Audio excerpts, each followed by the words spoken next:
जय जगन्नाथ सांग मैंने देखु स्टॉल केमिति लाइट कटे स्टॉल जो महोत्सव स्टॉल पड़े बा मेला महोत्सव स्टॉल आप जानते गोटे स्टॉल दुकान सीना लगुच दुकान कर लोक के कष्ट करे से लाइट टाक आप आगे आम आने चाहूचे देखु सका आज सका स्टॉल आरंभ होगला मालपत्र पिला माने लगे रोसई केमती हो आमर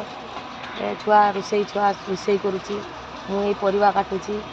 एमती देखु स्टॉल केमिति लाइटा कटुची केते कष्ट आपण भावती कौन दुकानटा लगी जीवा जिनस किणी आने तो दुकानटा लगेवाई के कष्ट करने पड़े सेटा आपड़ के देखिपारती ये हूँ तंबू तले जीवन कटेवा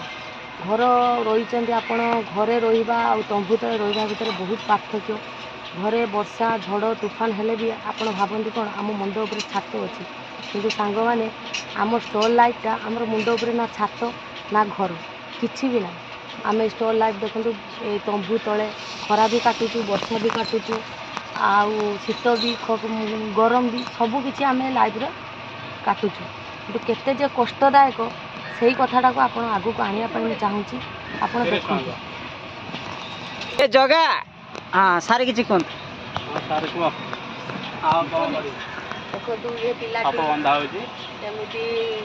सकाଳେ ता माल भी लगौची बेपार भी करूची करिया भाई अब रोसई भाई देखा से केते कष्ट कर देखो कौन केमिति काटुच चलची जीवन जाजाबर जीवन ए पिलाटी तार शंख दुकान वर्षा काकर कटुची आ हमर जिंदगी स्टॉल ले केमिति रोसई होची देखंतु आज माछटे आनिचंती माछ तरकारी करूचंती माछ भजा भी चली दुख बुझिबे टिके दया करिवे आ हम मन ये स्टॉल माने भीतर कथा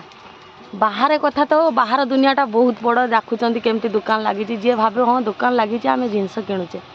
दुकान जे लगे थाए जे केते कष्ट करू थाए सेटा कहीं जान पारे नुहे से कथाटा को आम जनवाई आज सोशल मीडिया सहारा नहींचे आज आम वीडियो बनईचे आपन टिके आपको सपोर्ट करेंगे साहाय्य कले आम कि आउ कि नुआ आपन को देखई पारिबा। जय जगन्नाथ सांग मैंने एबे रहूची।